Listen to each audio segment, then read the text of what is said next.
Bonjour, c'est ma première vidéo. J'ai décidé de faire un nouveau concept, de parler de divers univers geeks, car j'ai déjà un podcast, La Ligue des Cinévores, que je vous invite à découvrir, qui parle de cinéma. Mais j'ai d'autres passions dans l'univers geek, et une de mes plus grandes étant les BD.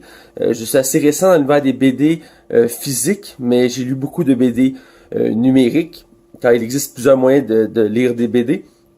Et donc, j'ai décidé aujourd'hui de vous faire part de mes lectures pour vous permettre de découvrir du contenu à lire et de découvrir aussi comment l'univers des BD est assez large et assez vaste et assez intéressant à découvrir. J'ai vraiment une gamme ici particulière d'histoires que je vais vous montrer. Je vous dis tout, c'est ma première tentative, donc j'espère être clair, précis et intéressant. Donc allons-y sans plus attendre. Ma première lecture que je vais vous parler ici, c'est Batman, le tome 5 de Rebirth. Rebirth, pour en faire une histoire courte, c'est l'univers récent des comics DC. Et donc, on a droit à l'univers New 52 ou New 52 en français, jusqu'à tout récemment, et depuis quelques années, depuis je pense 2015-2016, c'est la saga Rebirth. Donc, toutes les tomes de cette vague-là ont le nom Rebirth suivi du héros. Donc ici c'est Batman Rebirth. C'est le tome 5, c'est le dernier en date qui est sorti en français. Je tiens à préciser que la plupart de mes lectures sont en français. J'en lis quelques-unes en anglais, mais pour l'instant c'est du cas par cas. Donc ici on a le tome 5 des aventures de Batman. Faire un résumé vraiment bref des tomes précédents. On suit toujours les aventures de Batman qui doit évidemment protéger sa ville face à de nombreux ennemis et de nouveaux héros aussi d'ailleurs qui vont se rajouter au lot déjà présent de plusieurs héros dans la ville de Gotham. Et donc les histoires nous mènent ici au tome 5 qui dans le fond l'aboutissement de plusieurs événements qui ont conduit Bruce Wayne, alias Batman, pour ceux qui ne savent pas encore c'est qui, Batman, a demandé en mariage Selina Kyle, qui est Catwoman, donc un personnage très iconique de l'univers de Batman, que je pense que tout le monde connaît un peu de culture en Batman, connaît. Et donc ici, on va voir les premiers événements suite à cette demande en mariage à Catwoman. Ça peut paraître vraiment romanesque ou plus de seconde, des histoires plus de seconde zone, mais en fait non. Ici on est une histoire vraiment imprégnée d'émotions. Il y a plusieurs histoires dans ce tome-là. La première c'est Catwoman et Batman qui vont se rendre dans un territoire à Nabapaba. Là, je le dis comme ça, sans pratique, là, mais dans le fond, c'est le lieu où réside Ra's al Ghul et sa fille Talia al Ghul, car Talia étant, si on veut, l'ex de Batman, il doit aller la revoir pour régler un différent cas avec elle. Et donc, il amène Catwoman avec, et donc c'est leur première aventure ensemble en tant que fiancés, si je peux dire. Et donc, on va ici découvrir un peu plus de relations à ce stade-ci. Il y a aussi d'autres histoires dans ce tome-là qui est excellent à lire. Je vais vous montrer quelques images. C'est vraiment... c'est très beau. C'est très sombre, c'est sûr Batman, l'univers est reconnu pour pas être très coloré. Mais j'aime vraiment le style graphique ici. Ici aussi, on a vraiment une image intéressante, je trouve. On a dans le milieu, c'est Bruce Wayne. À sa droite, sur votre image, c'est Clark Kent. Et de l'autre côté, ici, c'est Nakai. Évidemment, la dernière à droite, c'est Lois Lane. Et donc, on a une autre histoire ici où que, dans le fond, Clark Kent et, pour ceux qui ne savent pas, Clark Kent et Bruce Wayne sont des meilleurs amis. Et Bruce Wayne va demander à Clark Kent d'être son témoin. Donc, on va voir un peu plus de relations aussi se développer, qui est très intéressant d'ailleurs. Mais c'est pas de grosses histoires de ce côté-là. Ça reste un tome vraiment intéressant. On n'a pas de gros enjeux, mais c'est une bonne transition vers de plus grosses histoires. Donc, vraiment une bonne lecture à découvrir, mais il faut quand même commencer par le tome 1, car on ne peut pas éviter un tome pour comprendre cette histoire-là, car c'est vraiment un enchaînement d'événements qui a permis d'arriver à ce numéro-là. Donc, je vous invite à découvrir ce tome-là si vous aimez la lecture de Batman. Je continue dans l'univers de Marvel, car c'est tout pour DC cette fois-ci. J'ai lu les 2 premiers tomes d'une saga qui sont Power Man et Iron Fist, tome 1 et 2. qui sont les histoires dans le fond qu'on suit les aventures récentes de deux super-héros qu'on a pu voir récemment chez Netflix. Ils ont chacun le droit à leur série. Malheureusement, leur série a été annulée récemment, ce qui m'a poussé à vouloir découvrir plus de leur histoire. Alors, c'est deux héros que je trouve très intéressants et qui ont eu quand même leur chance sur Netflix, mais que j'aurais voulu voir continuer, particulièrement Luke Cage, que je trouve très intéressant, mais aussi Iron Fist, qui est sous-utilisé dans l'univers des séries. Donc, deux tomes de sortie, il y en a un troisième déjà disponible que je n'ai pas eu la chance de lire, mais ça ne serait tardé. Et donc, on suit leurs histoires. Ça commence du fait que Power Man et Iron Fist ne sont plus coéquipiers, car ensemble ils avaient créé les héros Alloy il y a bien longtemps de ça, qui était un organisme qui les gens pouvaient payer pour avoir des héros pour les protéger. Et donc dans ces événements-là, ils vont devoir se réunir à nouveau, car ils vont avoir un ennemi du passé qui va revenir, et ils vont devoir régler ce problème-là. Ils vont s'unir ensemble, ils réalisent finalement qu'ils ne peuvent pas se passer un de l'autre. Et donc je montrerai pas des images des deux tombes, mais je vais quand même vous en montrer quelques-unes ici. C'est très coloré, c'est très comment je connais ça, urbain comme couleur. Il y a beaucoup de références à l'univers autour de ces deux univers-là, mais il y a aussi l'univers de Marvel qui est très intéressant. Il y a des couleurs aussi assez particulières ici. Moi j'aime bien le style graphique de ces histoires-là de Power Man et Iron Fist tome 1 et 2 qui sont, je trouve, à mon sens, très intéressants. Et des héros qu'on connaît un peu moins, même si les séries existent. C'est pas les premiers qu'on a en tête quand on veut acheter des BD ou découvrir l'univers de Marvel. J'en ai plusieurs à mon actif. Vous pouvez voir derrière de moi, j'ai beaucoup de BD sur ma tablette. Et ceux-ci, c'est les premiers que j'ai de eux, même si j'ai le tome 1 d'Iron Fist. J'avais pas d'histoire avec Luke Cage, et étant donné que Luke Cage est tout seul, il n'y a pas d'histoire récente en français, comme j'ai mentionné plus tôt, je lis particulièrement du français. Donc deux histoires intéressantes. Tome 3, j'ai hâte. Je vous invite à le découvrir. Comme je disais, les dessins sont très beaux, les histoires sont intéressantes. Il y a des l'intrigue est vraiment surprenante. Puis elle vient aussi rechercher les nostalgiques des années 80-90 des aventures de Luke Cage et Iron Fist, que je connaissais pas beaucoup leurs aventures, car comme je dis, je suis récent dans l'univers des comics, mais j'ai aimé découvrir ces histoires-là, et vraiment les combats dans ces livres-là, l'interaction entre les deux héros, leur humour, c'est léger mais à la fois assez sombre, donc c'est excellent, c'est vraiment très bon.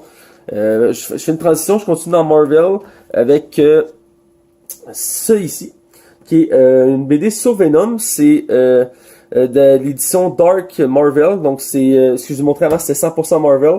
C'est des histoires récentes, mais de l'histoire standard de Marvel.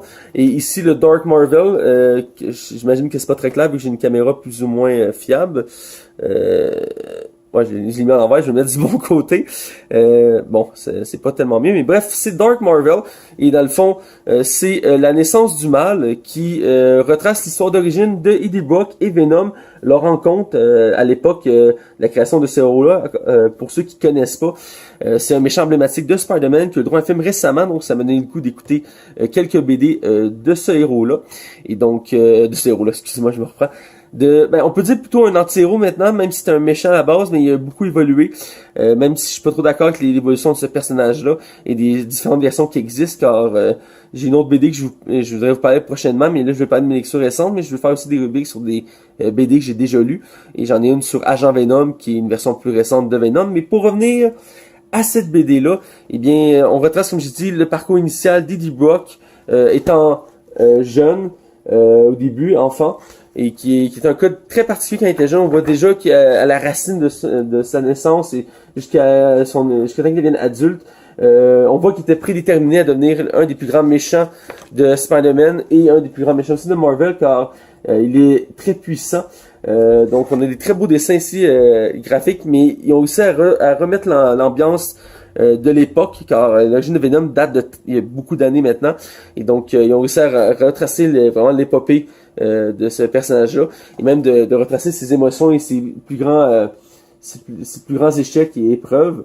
On voit ici le moment où il perd sa job au Daily Bugle à cause de Peter Parker, et donc c'est vraiment, moi je trouve ici on sent l'émotion. Il n'y a pas de texte, mais on sent qu'il y a un changement de caractère qui se fait, et vraiment l'évolution avec Venom est vraiment assez violente.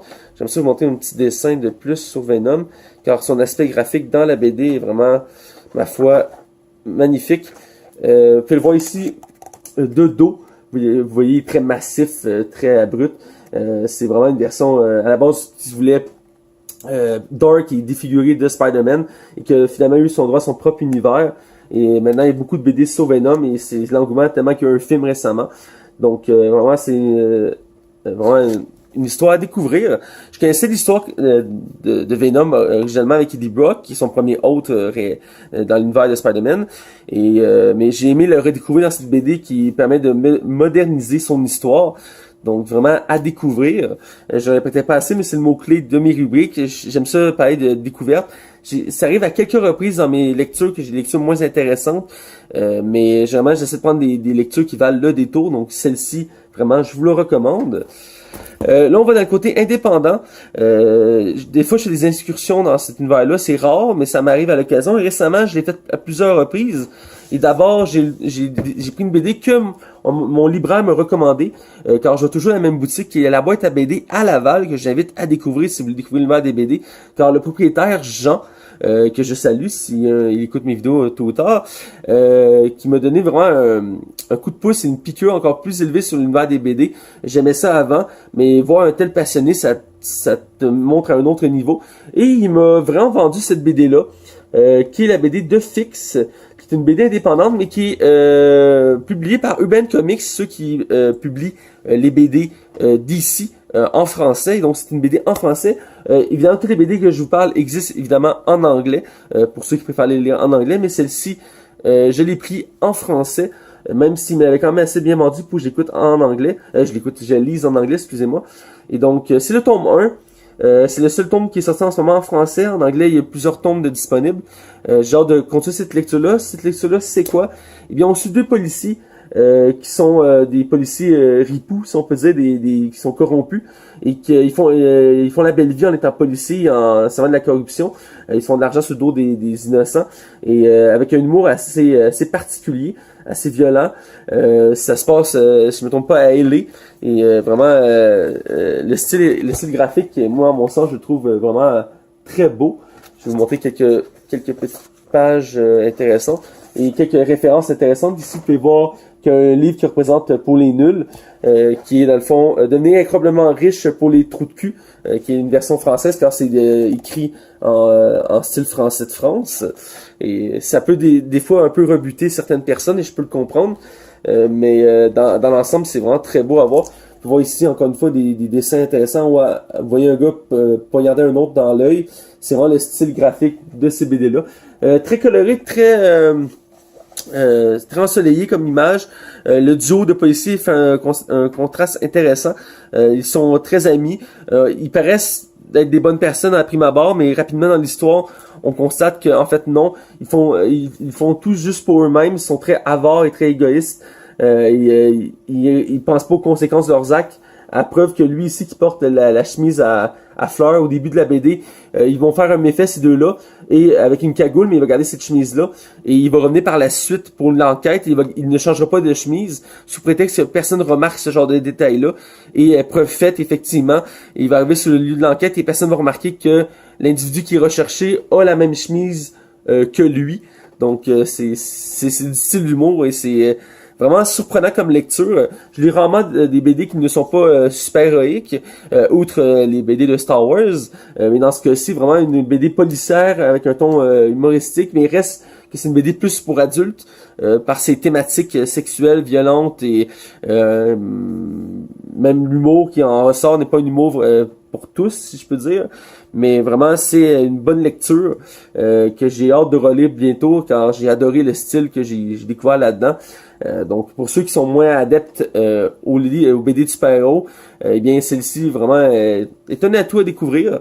Donc, je continue. Il m'en reste une. Ça peut pas être énorme, mais je vais faire une sélection car je lis beaucoup de choses. J'essaie de me contrôler car ça coûte cher d'avoir une collection de BD. Et j'ai décidé de commencer ça récemment, d'en avoir une en papier, et donc ça prend un certain coût. Et ici, j'ai une autre dernière BD indépendante à vous faire découvrir. C'est Black Hammer, tome 1. Je l'ai pris en français, excusez-moi, je l'ai pris en anglais. mais elle existe en français. Il y a les 2 premiers tomes qui sont sortis en français, incluant aussi, je crois, au moins les 2 spin-offs, car il existe des spin-offs à cette BD-là. Et les spin-offs, eh bien, c'est quoi?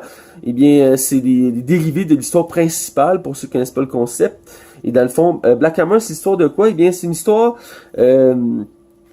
qui est dans le fond qui nous ramène un peu à un style vintage des années 80-90 des BD. Et dans le fond, aussi un groupe de super-héros qu'on peut tous voir ici. Ils sont tous présents sur la couverture. Et que dans le fond, ils sont pris depuis 10 ans dans une ferme, dans un lieu qu'ils ne connaissent pas, après d'avoir sauvé leur ville d'un terrible mal. Et donc ils sont pris là, ils essaient de s'habituer à cette vie-là, mais on voit rapidement qu'ils ont vraiment de la misère, sauf le chef du groupe qui est dans le fond le monsieur ici, qui se veut un peu comme un Captain America de cette bande-là. On a ici aussi, lui c'est le barbarien, c'est un équivalent un peu de Martian Manhunter chez DC, donc c'est un martien. On a ici une sorcière qui peut référer à plusieurs personnages déjà connus. La petite fille ici est un équivalent un peu de Shazam. Le vieux monsieur ici, c'est un espèce de voyageur de l'espace qui est tombé dans une faille, qui l'a mis dans une autre dimension. Et le robot à côté, c'est son compagnon qui l'accompagne, qui a une sorte d'intelligence artificielle. Et comme je dis, ils sont pris sur une ferme et c'est assez sombre. Les dessins sont, moi, j'ai trouvé à mon sens magnifiques. Je vais essayer de montrer quelque chose montrer à quel point le style graphique ici est vraiment intéressant. Et comme je dis, un côté vintage que je vais vous montrer qu'on voit beaucoup plus à la fin de la BD, car on a droit à l'origine story de à peu près chaque héros de cette BD-là.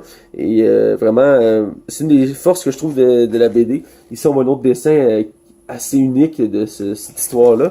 Et comme je dis, j'essaie de trouver une image vintage, car on a droit à l'origine story de la plupart des héros dans cette BD-là. Et voilà. Ça, c'est le meilleur exemple que j'ai pour vous. L'image avec l'espèce d'homme pouple qui affronte ici, comme je disais, la sorte de Captain America de ce comic-là. Donc, vraiment, c'est un style vraiment vintage, mais en même temps qui vient rejoindre le côté moderne. Et vraiment, il y a des enjeux très intéressants dans cette BD-là. Il n'y a pas beaucoup d'action, mais c'est vraiment un développement psychologique de chaque héros. Et vraiment, ça met la table, car, comme je dis, il y a 2 tomes de disponibles en français. En anglais, il y en a un 3e qui s'en vient. Et ça va être tout pour l'histoire principale. Même s'il existe des spin-offs et des nouvelles sagas, la saga d'origine existe en 3 tomes, donc c'est une courte lecture quand même. Ça se lit très bien. Comme je dis, je lis principalement en français, mais j'ai laissé une chance pour cette BD-là, et je l'ai lu en anglais, et j'en suis pas déçu, ça se lit très bien. Il n'y a pas tant de termes compliqués pour ceux qui sont pas très à l'aise à lire en anglais, mais vraiment, ça se lit très bien, et c'est une des meilleures histoires que j'ai lues depuis que j'ai commencé à lire des comics en papier. Puis c'est indépendant en plus, et c'est par un ancien de l'univers Marvel et DC qui est un excellent créateur d'histoire. C'est Jeff Lemire, qu'on peut voir ici, qui a déjà écrit plusieurs œuvres. J'ai jamais eu la chance de vraiment lire ses œuvres à lui, mais il fait souvent des œuvres très sombres. Il a déjà travaillé entre autres sur le Punisher, si je me trompe pas, et Marvel et DC autant des 2 côtés. Et vraiment, il offre ici sa meilleure histoire à ce jour. En tout cas, je peux pas à travers mon chapeau, mais pour ce que j'en sais de ce créateur-là, cette histoire-là est vraiment très bien aboutie. Et même à la fin, on a des esquisses et des travails vraiment sur son origine de son œuvre. Je trouve ça intéressant. On a ici des premières images et on a même les biographies à la fin du livre sur chaque personnage, et même sur des personnages qui ne sont pas dans l'histoire, qui ont été retirés pour permettre une meilleure structure. Et vraiment, l'histoire est vraiment très bonne. Une intrigue qui, ma foi, je veux pas trop en parler parce que je veux pas trop dévoiler les punchs, mais elle me tenait en haleine du début à la fin. J'ai lu quasi d'une traite. C'est vraiment ce genre de lecture-là qu'on oublie le monde qui nous entoure, on se concentre juste sur cette histoire-là, et vraiment ça à découvrir, et c'est profond, c'est tragique, c'est rafraîchissant, car toute l'histoire que je vous ai montré, c'est bon, c'est excellent, mais il y a certaines choses que c'est du déjà vu en soi, mais dans l'ensemble, cette œuvre-là ici, c'est rafraîchissant comme œuvre, et c'est unique en soi, c'est un univers unique qui n'existe pas ailleurs. On est habitué de voir des univers comme Marvel ou DC qui sont très développés, très complexes, mais qu'on est habitué de voir entre autres à travers les films et les séries. Mais c'est fun des fois de s'attarder à l'univers indépendant. Il y a plusieurs œuvres que je trouve très intéressantes, et celle-ci en fait partie. Je l'ai découvert à cause Il y a différentes chaînes YouTube qui parlent de comics. Et ça m'a tellement marqué que j'ai essayé de la découvrir récemment. Donc je vous invite à découvrir cette BD-là. Et c'est mon tour d'horizon pour cette semaine des BD, de mes lectures. C'est mon premier test, comme je dis. Je suis ouvert aux commentaires. Dites-moi ce que vous avez trouvé intéressant ou moins. J'essaie de créer quelque chose ici. Ça fait longtemps que je veux mettre ça sur pied, d'avoir des rubriques comme ça pour faire découvrir l'univers geek. Et pratiquement ces temps-ci sur les BD, car c'est ce que je fais beaucoup ces temps-ci, je lis beaucoup de BD. Il va y avoir aussi des rubriques, probablement sur les séries TV et autres univers geek, même sûrement sur les jeux vidéo.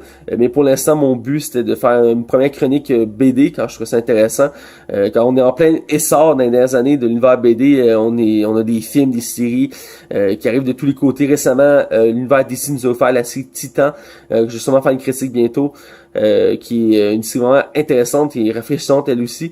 Et Marvel est bien milieu d'une série qui joue, même si pour l'instant ils sont moins présentes, car la seule que je vois qui est actuelle c'est The Gift, je pense qu'ils jouent à ce moment. Les autres sont tout en pause ou en attente. Entre autres Agent of Shield qui devrait revenir l'été prochain, mais pour l'heure c'est pas mal ça. Et donc voilà, c'est déjà tout pour ma rubrique. Donc j'ai hâte de d'entendre vos premiers commentaires. Je dois dire que j'étais assez nerveux de ce projet-là. C'est rare que je suis aussi motivé par un tel projet et je suis frileux un peu parce que le faire comme ça visuel, pour moi c'est pas évident. J'ai déjà eu des formations pour travailler avec une caméra, mais j'ai jamais été vraiment totalement à l'aise et donc c'est un premier essai. Alors voilà, je vous dis à la prochaine et je vous souhaite de bonnes lectures.